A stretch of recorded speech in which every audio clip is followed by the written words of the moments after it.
Sorry, I'm going to be on Google in a little bit as well. Just bear with me. You guys get to see the behind the scenes stuff. Let's start streaming. Bear with me, and then I will be on Google Meet as well.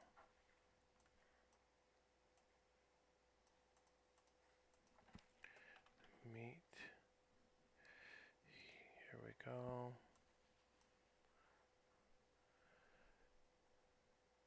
And the camera is, we're going to join now.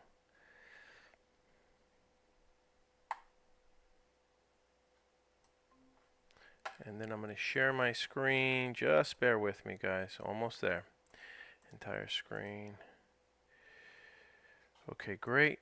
So I'm there. I'm live on YouTube. I should be live on all the platforms now.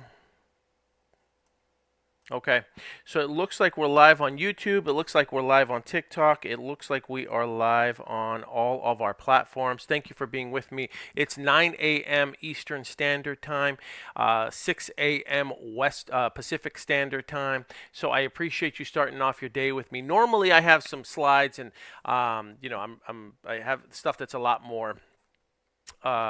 Anyway, we'll just go right into it. Today, what we're going to be talking about is how to submit offers. And that's something that I think a lot of people have challenges with when it comes to this business. It's, getting over the fear of submitting offers. And so today, hopefully, with the stuff that we're covering, we're going to help you get over that fear. Today, it's just going to be me typing things in and talking as I share these ideas with you. So hopefully, this will have an impact on you, and it'll be able to help you get over the fear of submitting offers. Now, one of the reasons that most people have challenges when it comes to submitting offers on real estate transactions as a real estate investor, that uses wholesaling as an exit strategy, is because number one, they're afraid of being rejected, right? That's normal. Everyone is afraid of rejection. Nobody wants to be rejected. So let's start with that. Afraid of rejection. That is one of the most common reasons that people have issues with submitting an offer, because they're afraid of being rejected. They're afraid of being told no after they've invested some time in analyzing a deal, after they've invested some time in visiting a property, after they've invested some time in comping it, after they've invested time in getting an estimate on repairs. So they don't want to be rejected, and that's understandable. In this business, there is always going to be a certain level of rejection that is going to come with it. So if you have a fear of rejection, you're going to have to learn how to get over that fear of rejection, because it is a part of the business. Good morning, Anthony. So that unfortunately, that's just a part of the business, dealing with rejection. So you're going to have to learn how to grow either a thicker skin or just understand that it's a part of the business. Now, for those of you who like professional sports, I share this all the time.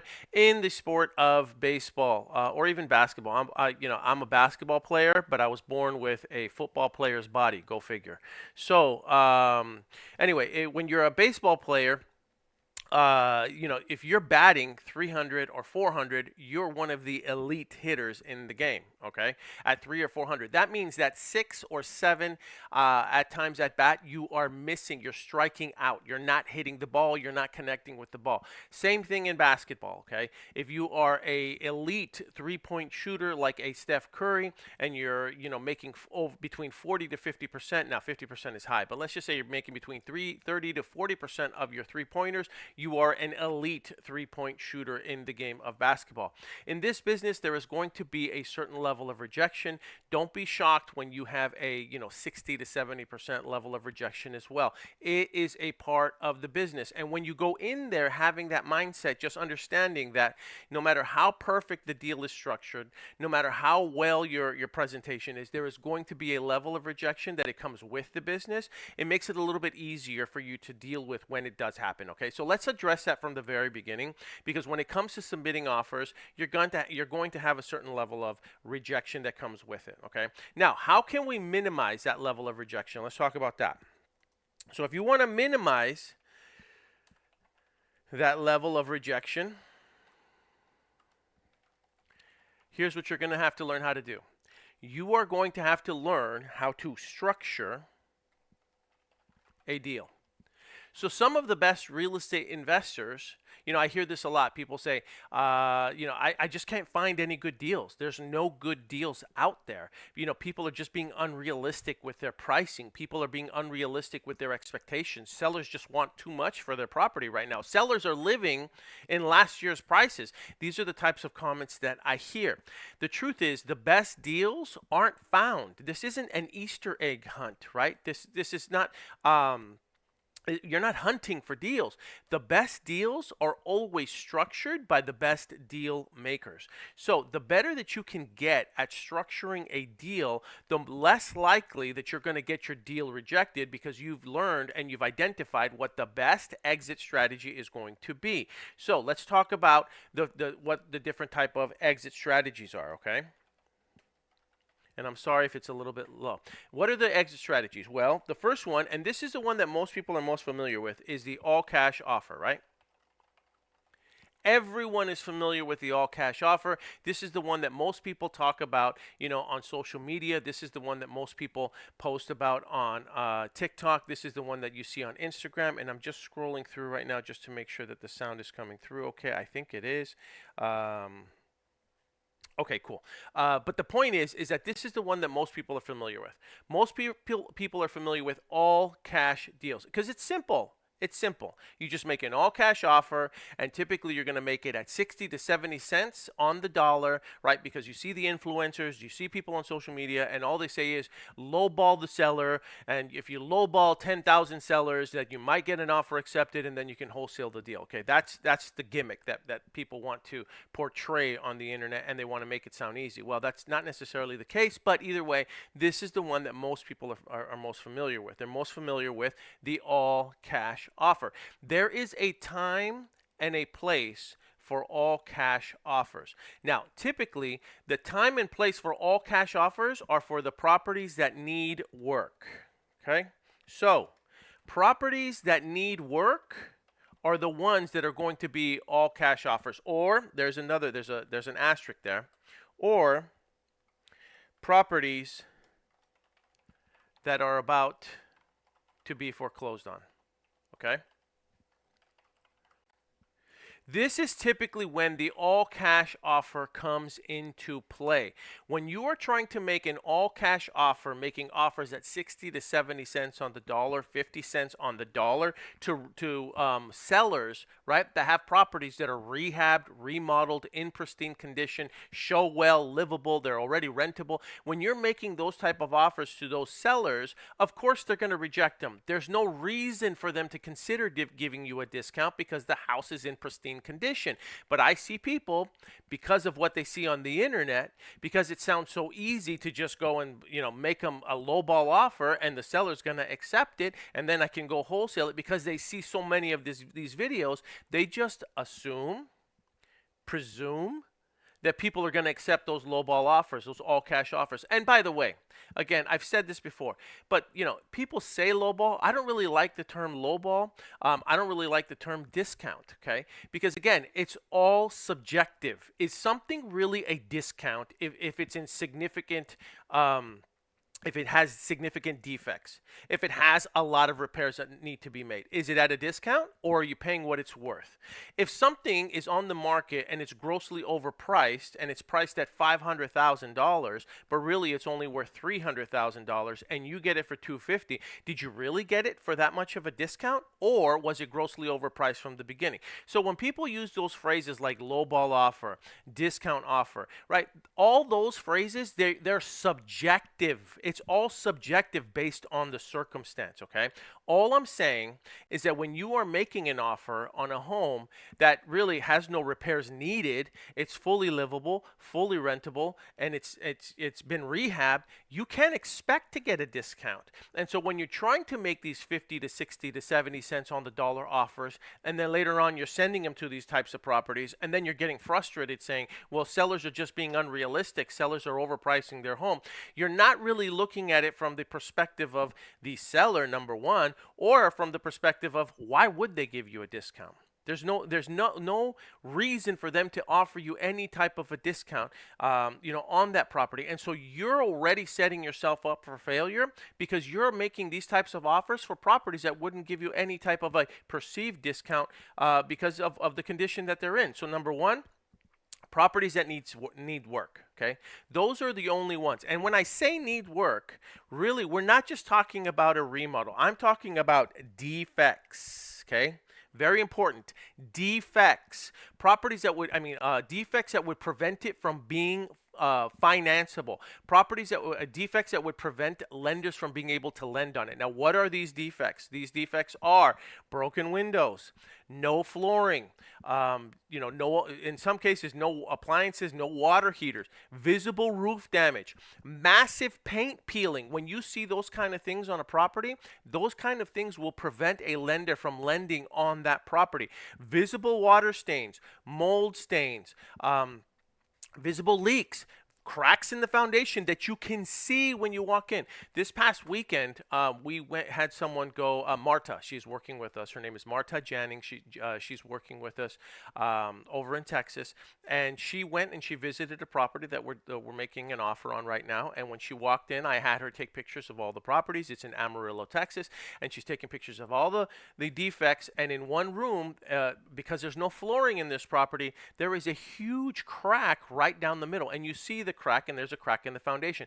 That will prevent that property from being financed for a lender. A lender's not going to lend on that, especially when it's visible. Number one, there's no flooring. They're not going to lend on it with no flooring. And then number two, they're going to see that huge crack on the property. They're not going to lend on it either. So my point is that those type of properties that have major defects, those are the ones that you can expect to try and make some type of an offer relative to the defect. Okay, again, is it at a discount? I don't see it at a discount. If you're having to pay for those defects, if you're having to rehab those defects, you're just paying for it based on its current condition.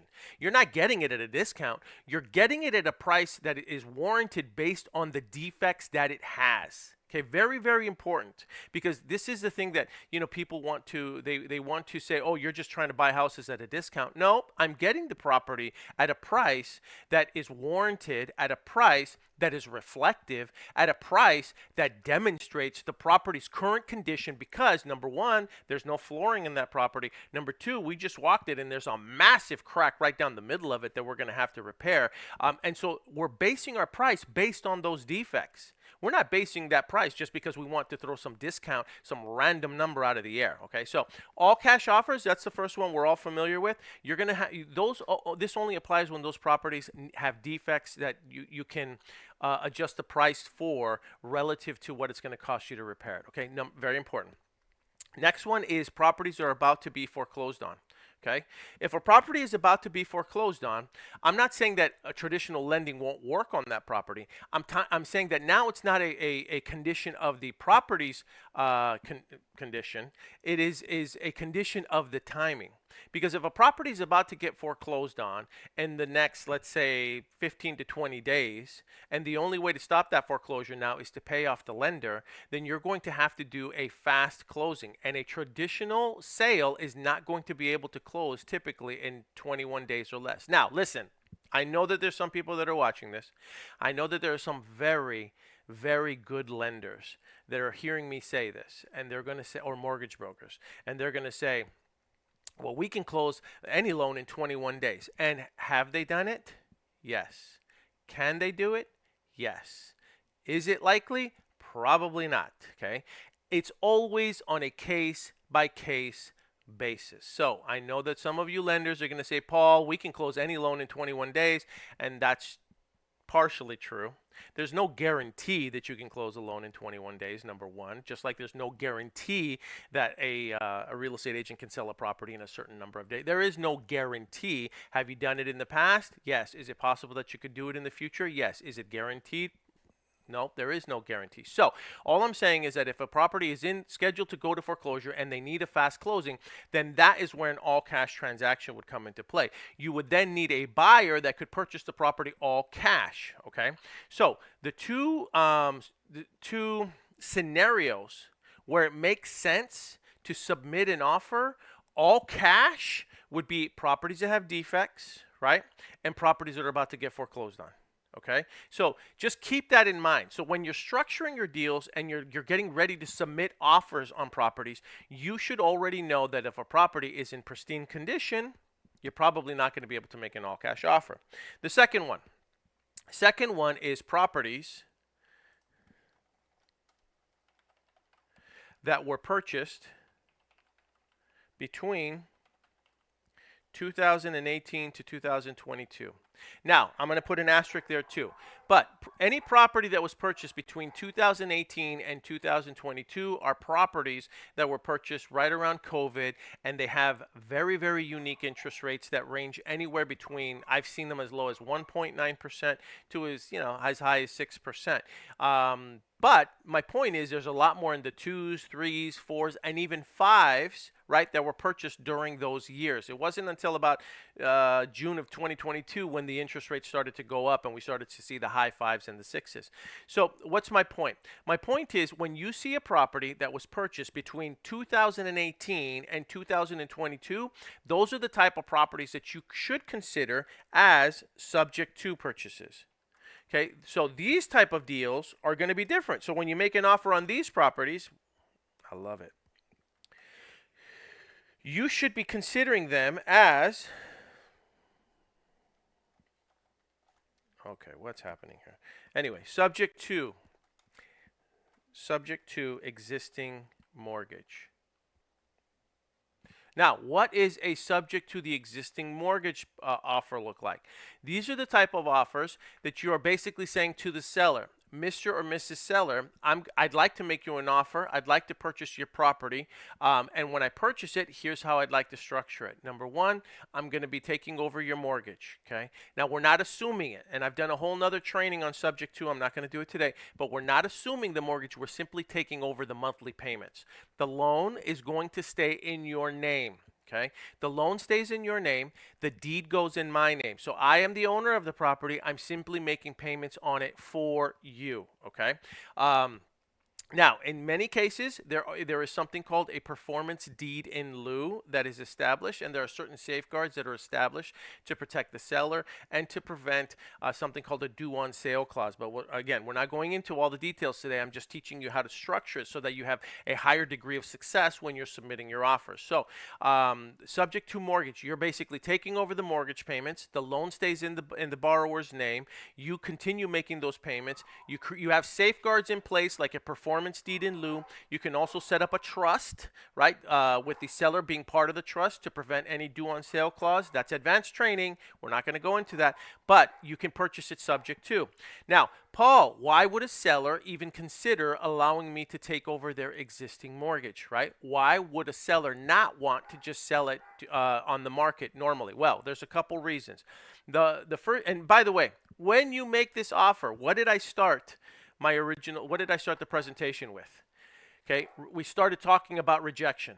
There is always going to be a certain degree of rejection when it comes to anything really, but more specifically this business. So just because I'm teaching you a strategy on how to make offers subject to the existing mortgage for properties that were purchased between 2018 to 2022, just because I'm teaching you a strategy that could possibly be implemented, that could possibly be successful, just because I'm teaching you that strategy doesn't necessarily mean it's going to be accepted. Okay, keep that in mind. Okay, again, 60 to 40%, the elites, the pros, the pro hitters, the pro Hall of Famer 3-point basketball shooters, they're all averaging around 30 to 40%.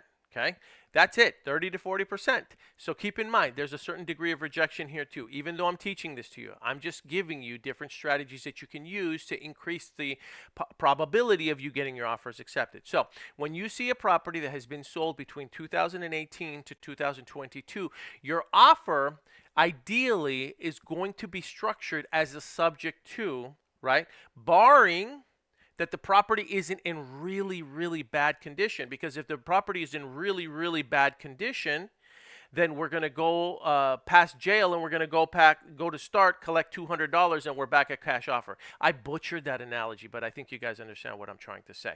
So what we're saying is if they don't like the subject to offer, Okay, and they're like, no, we're not going to go, we don't feel comfortable with that, but the property has defects. Well, then you can go back to, well, okay, I can make you an all cash offer and you can try it that way.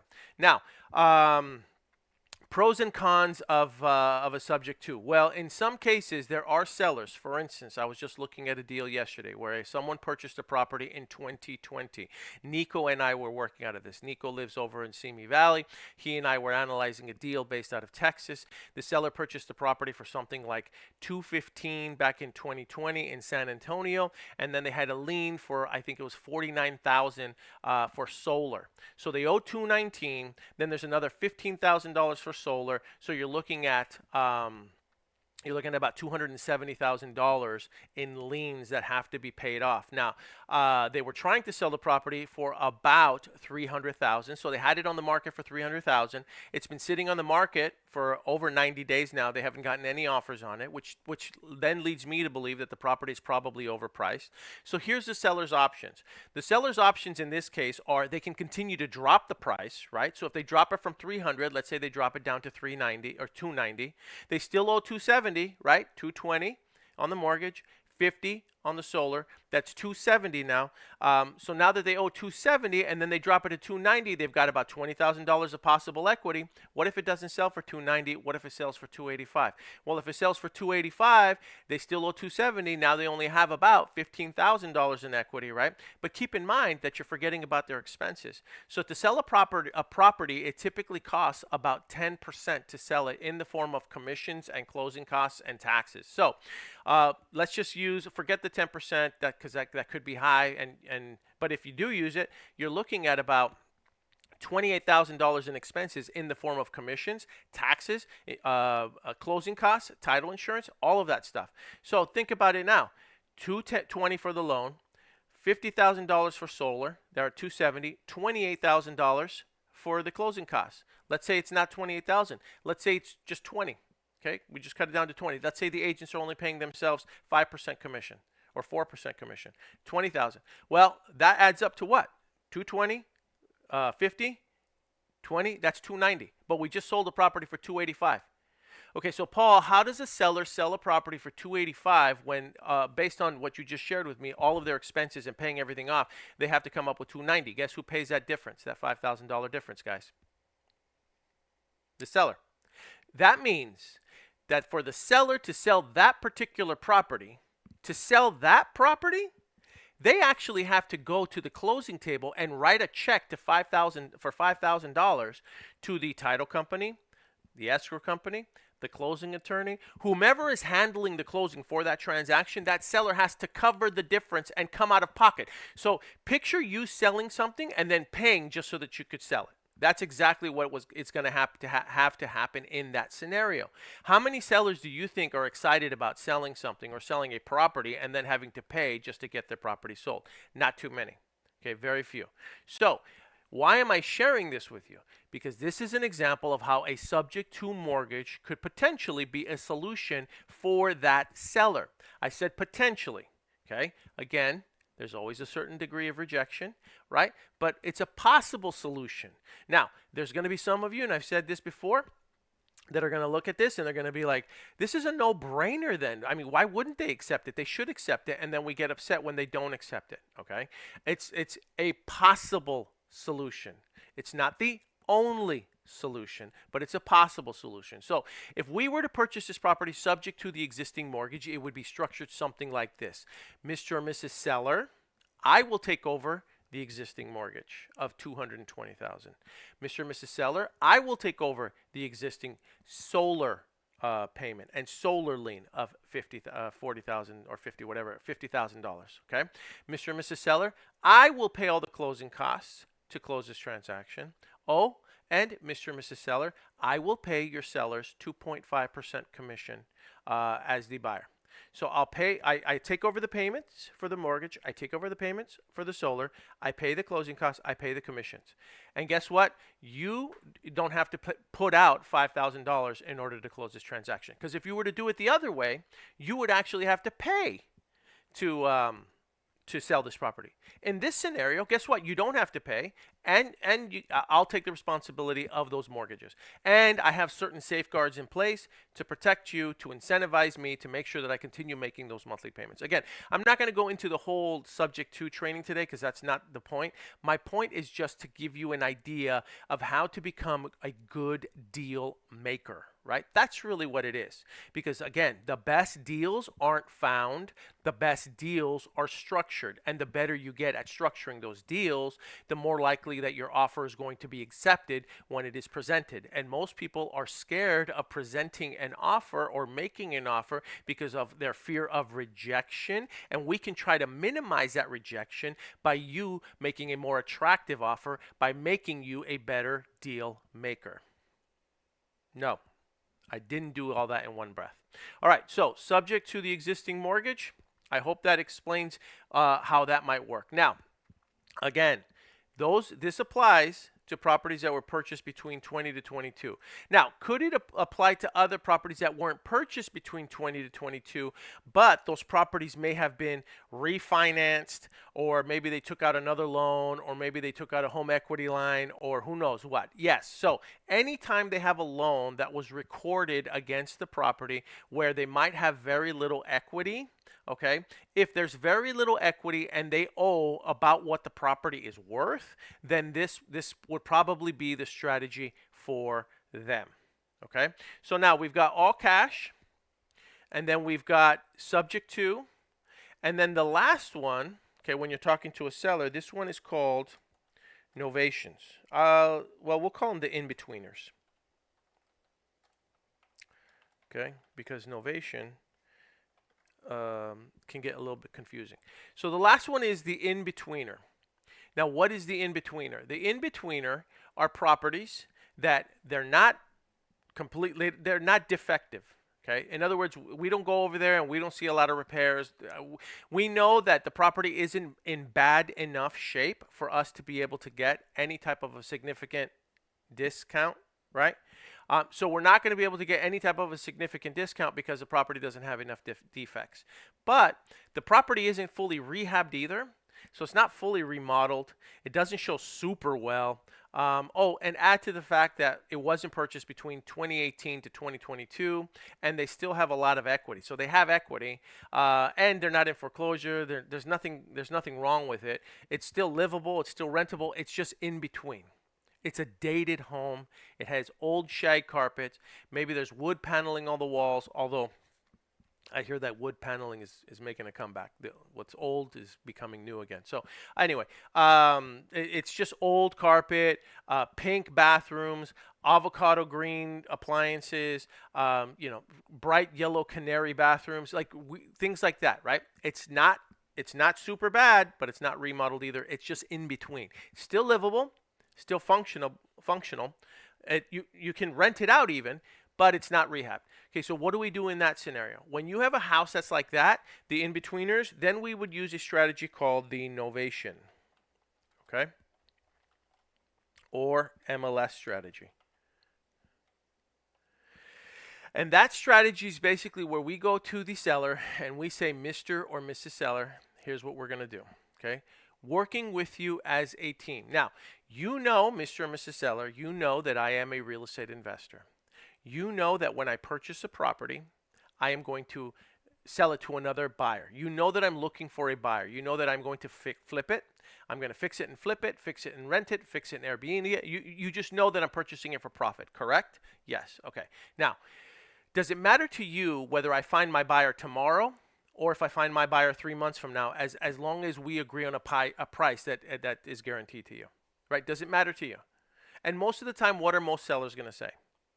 Most of the time, they're going to say, no, it really doesn't matter to me what you do to the property as long as I get X price. Okay, great.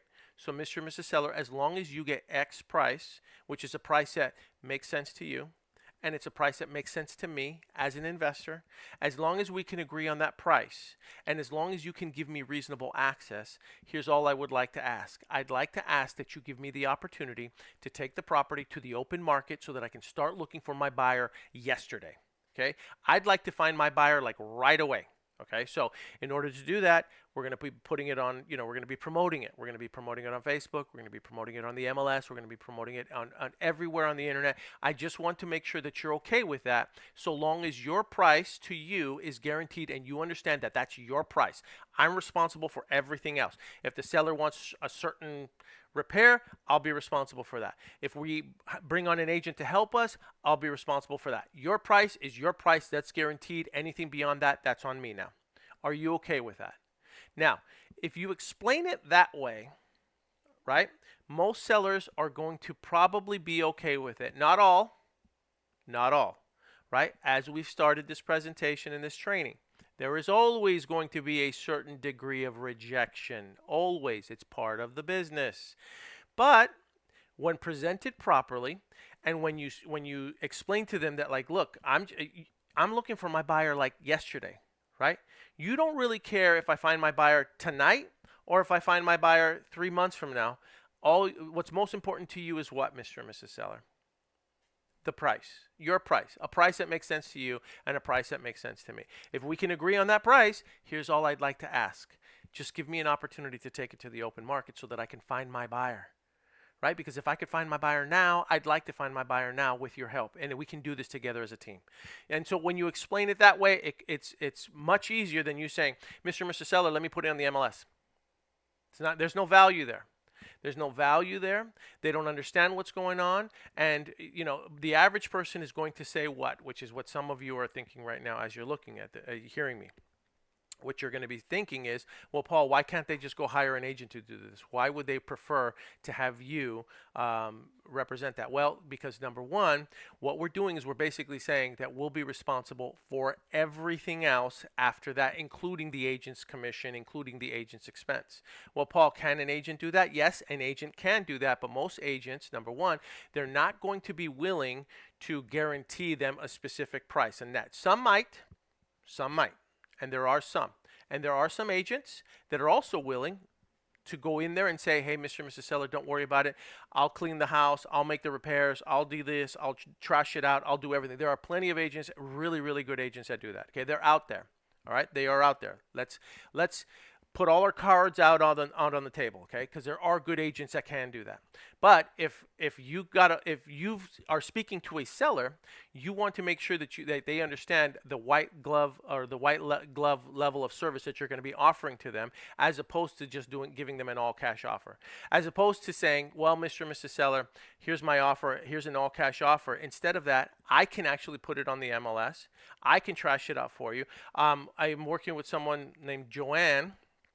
And we have a property over in Aiken, South Carolina, and we're going to be trashing it out for the sellers so that we can actually take some professional pictures so that we could put it on the MLS with the help of an agent out there. Okay, and the seller was okay with it. So as long as the seller, number one, is on board and understands what you're doing, and as long as they feel like you're bringing value to them, which in this case, in that particular property, we're cleaning it all out. And if I was to show you the pictures, you'd understand what I'm talking about, because it really needs a trash out. It needs to be cleaned out. We're going to do that for them, and then they have their guaranteed price. We're not going below a certain price that we've guaranteed to them, because the house is being sold on a reverse mortgage. All right. So the in-betweeners, we're going to go to MLS strategy. Okay, that's probably going to be the best way, because you're also going to be able to offer way more putting it on the MLS than you would all cash. Why? Because number one, there's more buyers on the MLS. That's the first thing. And the second reason is because if a property can be financed, even if it's old, it might be old. Just old does not prevent it from being financed. Old does not prevent a borrower from borrowing money from a bank to buy it. Defects are what prevent it from being financed. So the in-betweeners, if they don't have those defects, then a buyer can still go get a traditional loan and buy those in-betweeners. So the better strategy, the strategy that's going to put more money in the seller's pocket, is by using the MLS strategy, okay, by putting it on there. So I'm going to pause just for 1 second really quick just to check for comments or questions. Any comments or questions so far? No. Okay. Thanks, y'all. All right. Now, all right. So now let's talk about submitting the actual offers. This is important. So now that you're looking at a deal and you've decided, let's say it's going to be all cash again. So we're going to go back to all cash.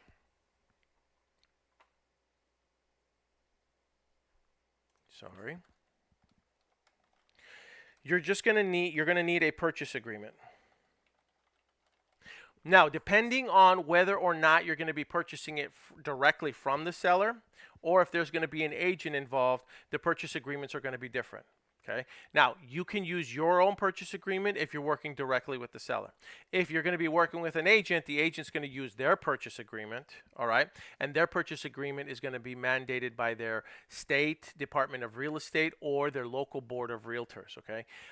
That contract is going to have to be on their form because they are going to have to remain compliant in order for the agent to be able to get paid. All right, so it really depends on how you're structuring the deal. So if an agent is involved, you're going to probably use their forms. If you're not using an agent, you can use your forms. There is again a caveat to this. If the agent is writing up the offer, though, there is no rule that says that you cannot attach an addendum to their contract. So if there's terms on that contract that aren't beneficial to you as a real estate investor, terms that might prevent you from assigning the contract, terms that might prevent you from being able to do an inspection period. Like, let's say they want an inspection period in 5 days, right? And you want a longer inspection period. You can try to negotiate that stuff, or what you can do is you can add an addendum, which we've done. You type up an addendum and you present it to the agent and you say, hey, listen, I need this addendum to be a part of the purchase agreement that you're drafting up on your state approved forms or on your local board of realtor forms. This is my addendum. I want it attached to that, all signed at one time, so that way it rides with it, and then the seller needs to sign that too. And that's how you can overcome that objection if there's terms on there that don't that prevent you from doing what it is that we want to do as a real estate investor with wholesaling. Now, another thing, it's always a good idea to put the corporation name or your name and or assignee. That's typically a good thing to do. You don't have to do that if in your contract there's already language that stipulates that you reserve the right to be able to assign this contract to a different entity. Now, if that language is already in there, then you don't have to worry about it. If it's written on a realtor contract, you're probably going to want to put and or assignee.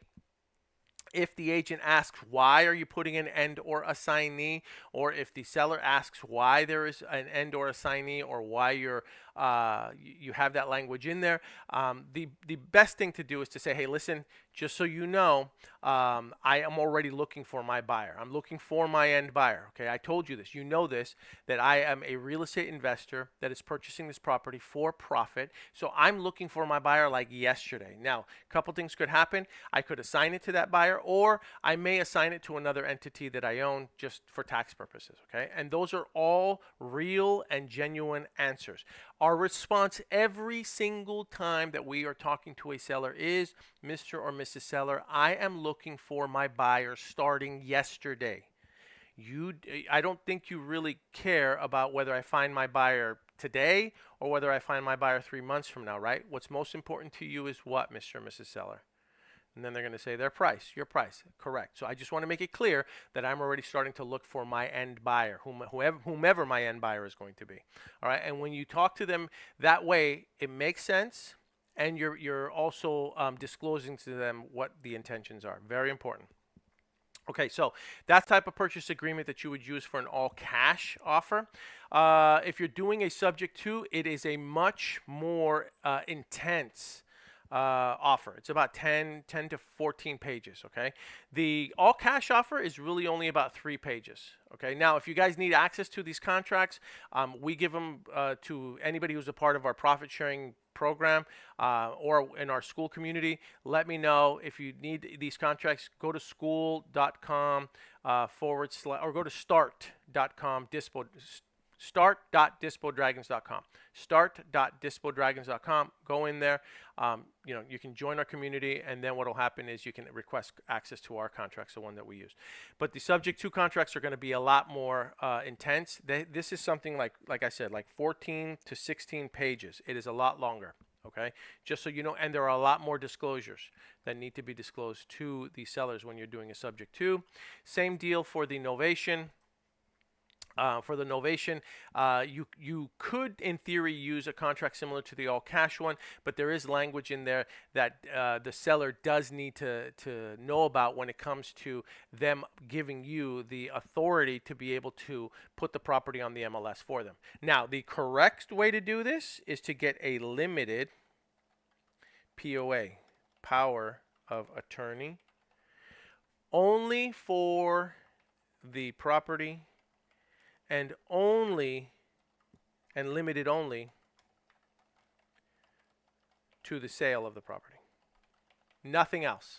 Okay? Nothing else. So, in other words, Mr. and Mrs. Seller, there's two ways that we can handle this. You can continue signing all of the paperwork and be a part of the process, because we're a team on this, as we move forward, okay, using the strategy that I just talked about. In other words, we're going to put it on the MLS, et cetera, et cetera, et cetera.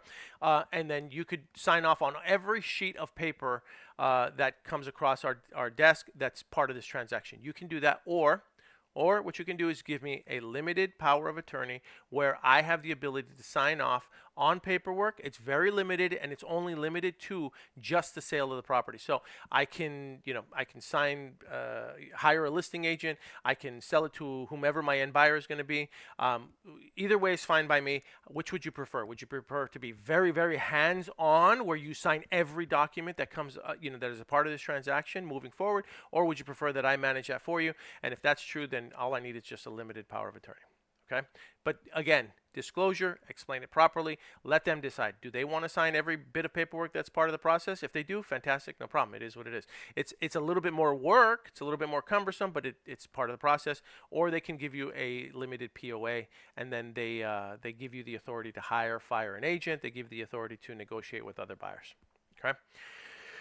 All right, now, once you've submitted the offer, here's another thing. Okay, what do I mean by sending offers? Let's talk about that. So what's the process like? One, identify an opportunity. Okay, what's an opportunity? An opportunity is a seller that wants to sell the property. Now, that can be with an agent, or that can be direct to seller. So the first step is you identify the opportunity. Second step, determine best exit. Figure out what the best exit is. Is it cash? Is it subject to? Or is it novation? Right? Those are the three. Those are going to be the only three. Okay? Really. I mean, yes, there's seller finance, which is a form of subject to, or some type of creative. Yes, there's wrap mortgage. There's all these different strategies when you start to get creative. But the point is, you got to determine the best exit. It's typically going to be one of those three. And then three, analyze the deal or run numbers. Right? You run your numbers now. Now that you know what the best exit strategy is, you start to run numbers. And this is where it gets interesting, because I see people that get involved in this business and then they'll do it backwards. So they'll run the numbers. They'll hop onto whatever it might be. They'll hop onto Zillow, or they'll talk to a seller. And then after talking to the seller, immediately what they start to do is they start to run their numbers. They start making all cash offers. Okay? And then later on, they make an all cash offer, again, to a property that doesn't have enough defects to really warrant any type of negotiation, and then they get mad and they say, well, this business doesn't work because the seller doesn't want to sell, and the seller's being unrealistic. Not realizing that had they determined the best exit strategy first and then ran their numbers, they would have been able to have structured a better deal. Okay, so number one, identify an opportunity, find a motivated seller, find a motivated agent who has a motivated seller. Number two, determine the best exit strategy. That's why we started that in the beginning, going through what the three best exit strategies are going to be.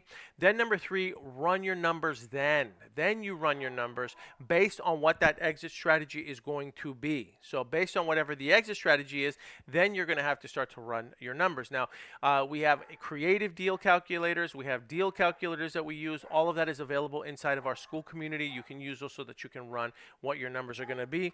And then the last thing is you make an offer. Okay? Now, this is where people get a little lost. They think that in order to make an offer, they have to fill out all the forms, and that's not true. An offer can be verbal, it can be text, it can be email, it can be video. Bo and I, we submitted that a video offer, where I went through a whole screen record on a property that we're currently trying to get over at, what city is it in, Bo?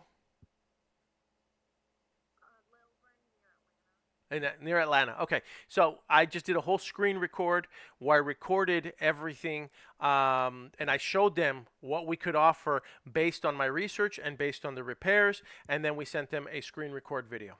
Okay, then verbal, text, email, video, and written. Okay, the written part, the written contract, we'll just say contract, in my opinion, is probably going to be the last thing that I want to do. Okay, because if you're writing up each of these offers, even if you have an assistant, even if you have a virtual assistant, and you're just writing up all these offers and sending them out, unless you have a tool to do it in mass, which we can talk about later, you're going to be sending out offers verbally through text, email, video, whatever. Those are all still considered offers. They're all offers, right? And so don't be held back by the idea that, like, I can't make an offer because I don't know how to fill out those contracts. That's not true, right? You can still make an offer. You can do it verbally, you can do it text, email, and all it has to be is like, hey, listen, here's what we're thinking about offering on the property. Here's our number. Listen, here's how we'd like to structure our deal based on what we saw. We can purchase this property subject to. Listen, here's how we'd like, and it's nothing big. Right? I mean, even if you do it as a novation, you could say, Mr. or Mrs. Seller, if I can come up to your asking price of, $280, here's how we'd like to structure the deal. And then, you start that way. But the idea here is I don't want anyone to feel shackled by the notion that if you don't know how to fill out a contract, you can't start making offers. Right? You can still make those offers once you get good at identifying the opportunity, determining the best exit strategy, then running your numbers, and then making an offer. Okay, that's really the order in which this is done. Then when it comes time to filling out the contract, then what you do is you work with your JV partner, you work with your mentor, you work with your community, whomever it is that's helping you out. Then you work with them to fill out those contracts, and then by the time you've gotten to this portion, what's happened is the deal is almost done. Right? Realistically, because you've already gone through the work. You've already identified the opportunity. You've already determined the best exit. You ran your numbers, and then you sent them the offer in whatever format you wanted to send it to them. You presented it to them verbally. You presented it to them via email, text, video, whatever you did, you did. That's it. It was presented. Now, if they say, like, okay, I guess it'll work, the last step is going to be to fill out the contract. And if you're filling out the contract, you already have an 85 to 90% chance of getting that deal done under contract, okay, if you've reached that point, because you've already presented your numbers. So I think we tend to overcomplicate what making an offer is because of our fear of the paperwork. So it's 9:51 right now. I hope that helped everybody. Does anyone have any questions or comments so far about what it is? I'm looking at the comments right now.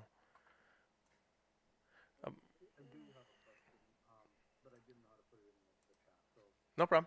I'm dealing with a property right now where the owner owns the property, but he has renters in there. Mm-hmm. And his price is just a little too high. He's not really moving off, and he doesn't want any inspections because he doesn't want to spook the sellers. I mean, the renters. The tenants. He doesn't want anybody visiting. He doesn't want them to know that he's selling the house, but he doesn't care once the house closes that you could do whatever you want with the tenant. So I pitched him, a seller finance, but he doesn't want to do that because he knows he has to pay the depreciation value right on the spot Okay. for being a rental. So is there a way around that, or because he doesn't want to move off his price at all, Okay. and I can't get into to see the property, so I can't properly evaluate it. So is this something that I should keep going for, or just like not even try? So Anthony's bringing up a really good question, and I'm going to repeat your question, Anthony, just because there's some people that are watching this on other platforms. So So here's what he's saying. What Anthony just shared with me is that he has a seller that wants to sell a property. They have tenants in the property. The seller doesn't want to give us any type of access because he doesn't want us to alarm the tenants or spook the tenants. And the seller doesn't want to do any type of seller financing because of the depreciation, and so the seller financing is out of the question. So how do we handle a deal like that? Okay, that's a great question. So number one, if the seller is dealing with the tenant, there are a few questions that I always ask when it comes to tenants. Okay, this is an absolute must. The first question is, how much are the tenants paying in rent? The second question I ask is there an active lease or are they on a month-to-month contract?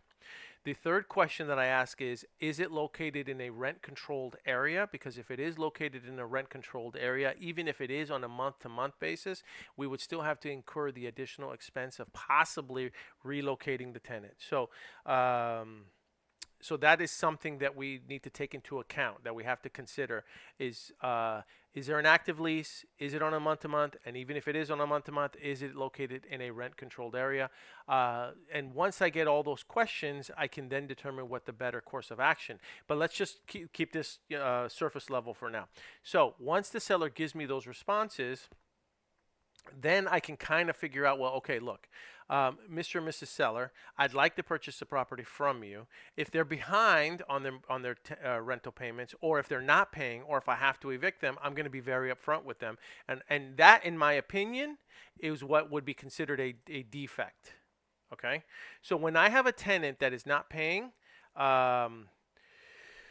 their rent, or they're not current on their rent, or the seller is evicting. I just had a conversation with Nithya and in the Bronx, and oh no, excuse me, Brooklyn, and we were looking at a property where the seller is having to evict the tenants. So basically, as a buyer, we're inheriting one of their problems. So that is considered a defect. While it's not a physical defect, it's still an economic defect that makes it a lot harder for us to do what we need to do as real estate investors. Okay, so that's the first question. Are they current? Are they not current? First questions: current, not current. Are they paying month to month? What's their lease like? Second thing. Now, just out of curiosity, Anthony, did you ask any of those questions? Yeah, they've been tenants for 6 years. Okay. $14.75 a month. He wants $2.19. They're not behind. He hasn't talked to them in about 4 years because they make all the repairs themselves. Okay. All right. The tenants don't call them for anything. Okay, so they sound okay. So Anthony just shared with me what they're paying per month, his asking price, and they're good tenants. They do the repairs on their own. That he hasn't spoken to them in 4 years. He's lived there. So here's how I would approach this personally, and I'm not saying that it's 100% the correct way to do it. I'm just saying here's how I would do it. I would actually go back to the seller and I would say, well, listen, Mr. and Mrs. Seller, I know that you want to sell the property to me, and I know that it sounds like you got really good tenants, and I know that the tenants are paying X amount of dollars. I'm going to level with you.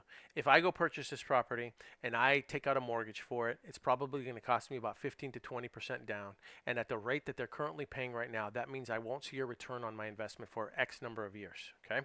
So if I'm going to be, in fact, Mr. and Mrs. Seller, that tenant's rent doesn't even cover what the mortgage payment is going to be like. So given the way we're structuring it, I'm probably not the best buyer for it. But Mr. and Mrs. Seller, why don't you just sell it to the tenant?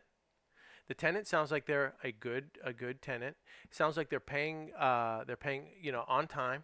And wouldn't they be able to purchase the property? Now, the only reason I'm suggesting, and maybe you did this too, Anthony, I don't know, but the only reason that I'm suggesting you do that is because, number one, I want to eliminate that as a possible objection. Okay? So have they tried, did they even talk about them trying to sell it to the tenant? So I would put it back on their lap, because basically what they're asking us to do as a buyer, right, is they're asking us to pay what sounds to me like retail price. But then on top of that paying retail price, they also want us to take on a tenant, a good tenant, but they still want us to take on a tenant. And they want us to take on a tenant whose rental payment is probably not going to be covering the mortgage payment. So it's going to take me X number of years to get my money back. And then on top of that, every month I'm going to have to be paying out of pocket just to keep that tenant there, just to be able to get you, Mr. and Mrs. Seller, the asking price that you're looking for. So that's not fair to us. But here's what might make more sense, Mr. and Mrs. Seller. Why don't you sell it to the tenant? And let's remove that as a possibility. And then when they say, well, they can't afford it, or they're not going to be able to, or whatever, 90% of the time when I do tell somebody to do that, they're like, they can't afford it, or they've tried, or they tried to apply for a loan and they couldn't get it. 90% of the time it goes nowhere. But I need to hear it from them, right? Because if it comes out of their mouth, it's fact.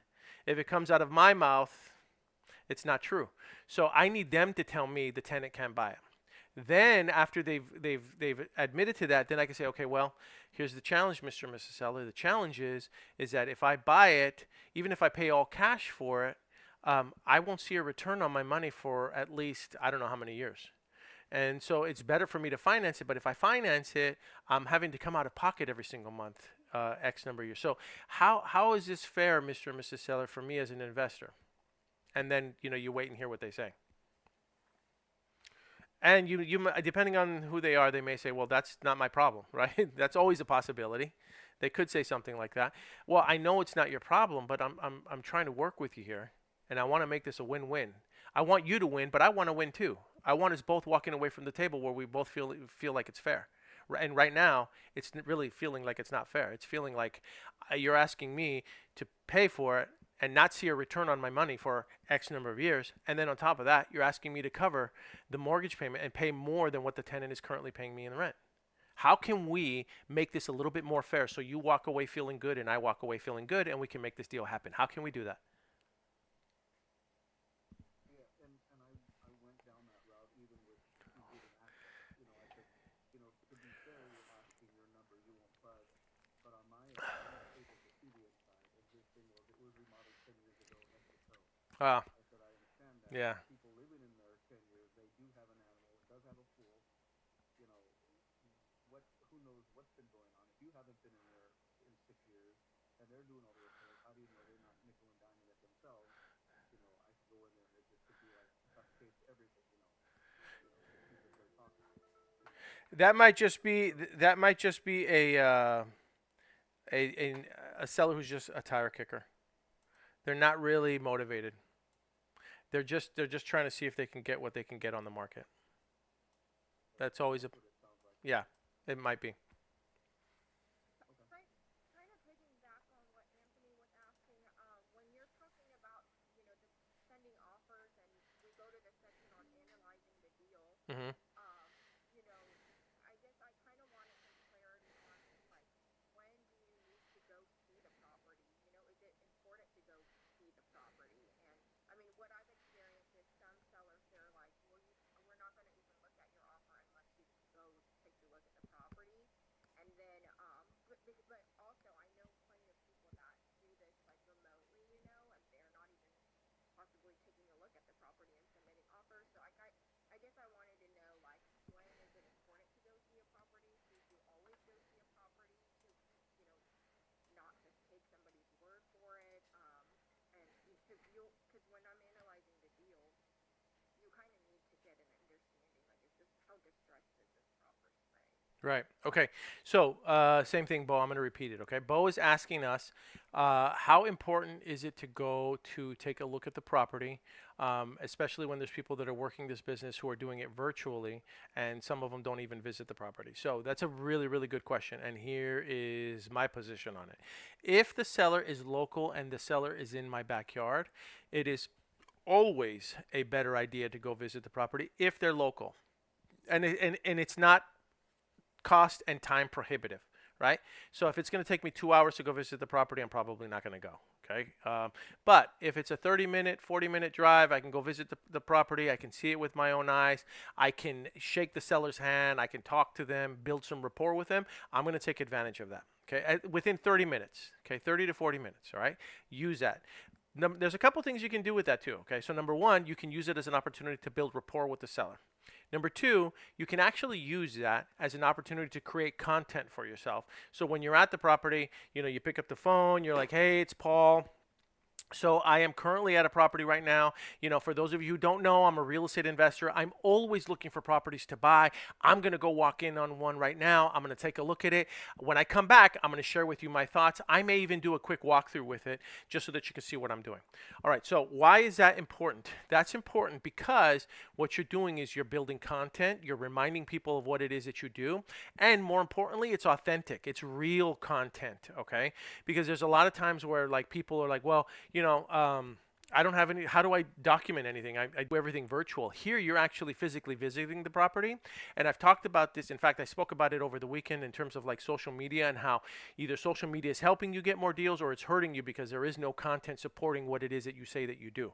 So by doing that and physically visiting the property and you taking pictures of yourself there and filming some video of yourself there, it does help. That's all content that you need that you can use to document what you are, so that in the future when you're talking to sellers and they see that stuff, they're like, okay, Bo is who she says she is and she does what she says she does. I'm looking at the videos of her visiting these properties right now.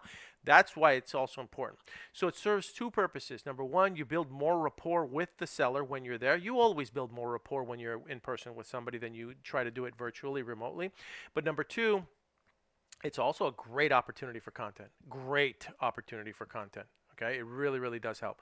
And then for those of you who are doing it virtual, you don't necessarily have to go to the property, but it does make it easier for you to negotiate and know what you're doing. And there are services where you can send people out there to go visit the property for you. I use a service called BPO Photo Flow. Yeah, BPO, Brian, Paul, Oscar, and then Photo, PHOTO, and then Flow, FLOW, BPO Photo Flow. It's going to cost you between 50 to like $100. They will send someone. A lot of times it's agents that go and inspect the property and take pictures for you, and then they'll deliver those pictures for you so that you know what it is that you're getting. But yes, it does help. It does make it even if you send someone who is an extension of you from that company, BPO Photo Flow, it still makes the seller more at ease because they feel like somebody really went to take a look at the property. So there's a lot of advantages to doing that. Even if you're doing it virtually, you just got to find a way to get somebody over there because it helps. Okay, and then do you always need to? Because I mean, one of the other reasons, my understanding of going is to take marketing photos, right? So for whichever exit strategy you use, would you need photos for that? For 100%. Yep. Yeah. Hun- I mean, And regardless of you're not if you're local or not, you would need to have somebody to go there to take these photos when you're trying to get it to an end buyer. Is that correct? Right. So Bo's asking me about photos and still needing those photos if you decide that your exit strategy is I'm gonna assign this, I'm gonna wholesale this. And so yes, Bo, you now another thing you can do, believe it or not, right? And I've done this. There are plenty of times where I will talk to a seller and I will say, Mr. and Mrs. Seller, do me a favor just to save us some time. I can get somebody on my team, an extension of me, a representative of me to go visit the property, but just to save us some time, do me a favor. I'm going to give you a list of photos. Can you do me a favor and get me a list of these photos? I'll send them to you. Here's what I need. And then I give them that list and I text it to them. And then they'll take the pictures and then they'll email it or upload it to a Dropbox or a Google Drive for me. And then as a courtesy, right after they do that, I hop onto like Starbucks and then I'll go Starbucks and I'll do an online, like I'll send them like a $5 Starbucks gift card for a cup of coffee or $10, whatever. The point is, I just make them feel like, hey, look, thank you. Thank you for doing that for me. There's nothing wrong with us asking them, a seller, to send us photos if we can't physically go visit the property. I think sometimes people they get afraid to ask that, but there's no shame in that, especially if they're selling. If they want to sell it, then they'll send us the photos. We just have to ask for it. Mr. and Mrs. Seller, do me a favor. I need to see the photos. Can you, if I give you a list of pictures that I need, can I send them to you? Can you just email them to me or upload them into a Google Drive folder? It shouldn't take you more than 10, 15 minutes, maybe 20 minutes at most, but it'll help me in determining what we can offer for it. And I don't even tell them about the Starbucks card. I just do it after. Don't tell them. Just once they send it to you, then shoot it over. $5, $10, whatever. You know, mocha frappaladas or So basically, the gist of what I'm hearing is if I'm local, like it's just overall it's just best to visit. Because I mean, some I have had where sellers don't want to meet me there, that they live far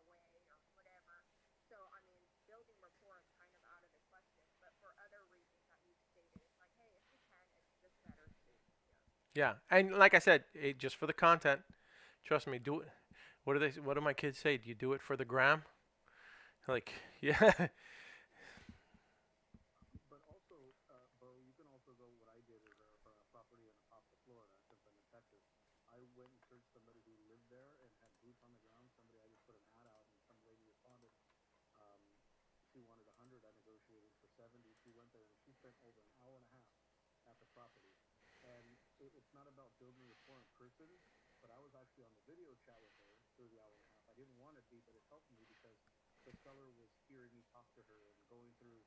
She went underneath the floorboard. She had Oh my gosh, that's amazing. underneath the house, and that's the one you helped me analyze, Paul. And Oh, the seller just came back last week and said they had the offer of a higher offer, but he came back to me and called me out of the blue and said, "Hey, I just want to know if you're still interested." He's not really moving off his price, but he hasn't sold his house because that guy didn't come through yet. So, and he messaged me and says, "Hey, I don't know why I like you, but I do. So I'm gonna keep reaching out to you until we get my house sold." that's awesome. So, I mean, even though it's not you, like Paul said, it's an extension of you. But if you could just you talk to him on the phone, and just it's never about pricing. Just let him know what's going on with the property, and just tell him, the property is great. I'd love to have it. I'd love to put your vision in it, plus my vision So in it. for those of you Give him who the don't hear any voice, I'm also 100 bucks a parking spot. participating in a Google Meet with our coaching and our team from our profit sharing. So they're having an internal dialogue conversation on visiting the property themselves. But that's if it goes silent, or if you just see me looking down or thinking, or if I look like I'm in deep thought, that's really what's going on. Anybody else have any questions? I'm looking at the other chat as well. Else talk about in this business, you either have to have the terms on your side or the price on your side. All right. I'm going to end the call now, you guys. I appreciate everybody participating. Remember, give me a like, give me a follow, give me a share. Okay, I don't know if Paul's on the phone or. Yeah, I muted myself out only because I was speaking to the other platforms. They can't hear your dialogue. That's all. But either way, so it's already 10:10. I'm gonna end the call now. But if you guys need anything, feel free to message me. Okay, I'll make sure that we okay. Bo, are you still going to that property today?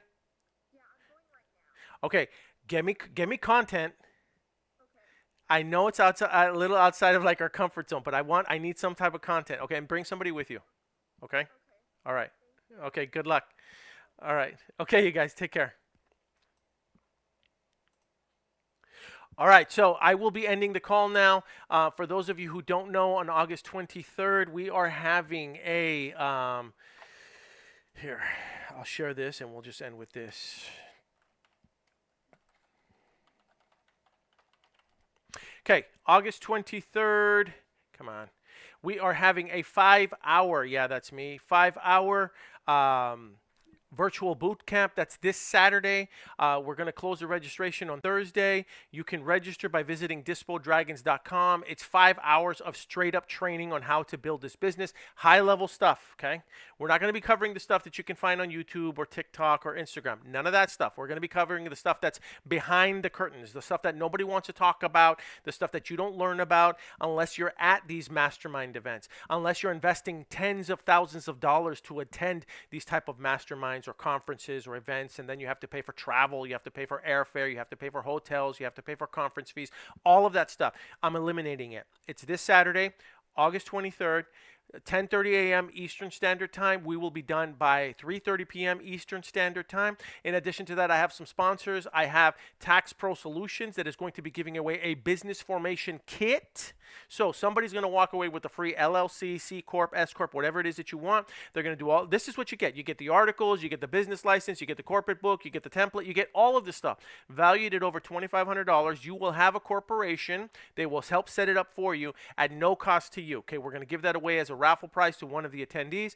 And we also have Prime Tracers, who's going to be giving away 100 free credits, 100 free Skip Trace credits to participants. Every person that attends gets 100 free credits of dynamic dynamic data. And what that means is that their data is so fresh that it is constantly updating, right? In real time. And people are always changing their numbers these days because, again, people just connect. And once they're connected on their phones, it doesn't matter what their number is, you just update it, okay? So it's important to have good data, and their data is dynamic in real time, and it is updated fresh, in real time. So you get 100 free credits to test them out just for coming, and you get 5 hours of straight up training. You're going to get everything you need on how to build this business. You can register now. Registration closed Thursday. I will see you there on Saturday. Have a great day, everybody. Take care. Bye-bye.